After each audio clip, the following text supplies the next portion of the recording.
மன்னன் இறைவனிடம், சுவாமி, நான் அடுத்த பிறவியில் புழுவாய் பிறந்தாலும் உன்னிடம் மாறாத பக்தி கொண்டவனாக இருக்க வேண்டும் என்றார். அதற்கு இறைவன், உன் எண்ணப்படியே வரம் கொடுக்கிறேன் என்று வரமருளினார்.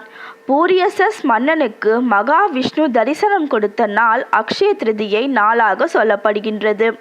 அவர் செய்த தானத்தின் பலனாக சில நாட்களில் உறவினர்கள் சிலர் உதவியுடன் மீண்டும் ஆட்சியை கைப்பற்றினார்.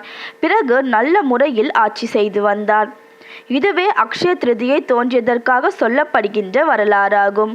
மேலும் அக்ஷய திருதியை தோன்றியதற்கு இந்து மத வரலாறுகளில் பல சிறப்புகள் சொல்லப்படுகின்றது. அவை, இந்த நாள் ஸ்ரீ மகாவிஷ்ணு மற்றும் ஸ்ரீ மகாலட்சுமியால் ஆளப்படும் நாளாகும். மகாலட்சுமி தாயார் மகாவிஷ்ணுவின் மார்பில் குடியிருக்க தவம் புரிந்தார். லக்ஷ்மி தாயாரின் தவத்தை ஏற்றுக்கொண்ட விஷ்ணு பகவான் அவருக்கு தன் மார்பில் இடம் கொடுத்த நாள்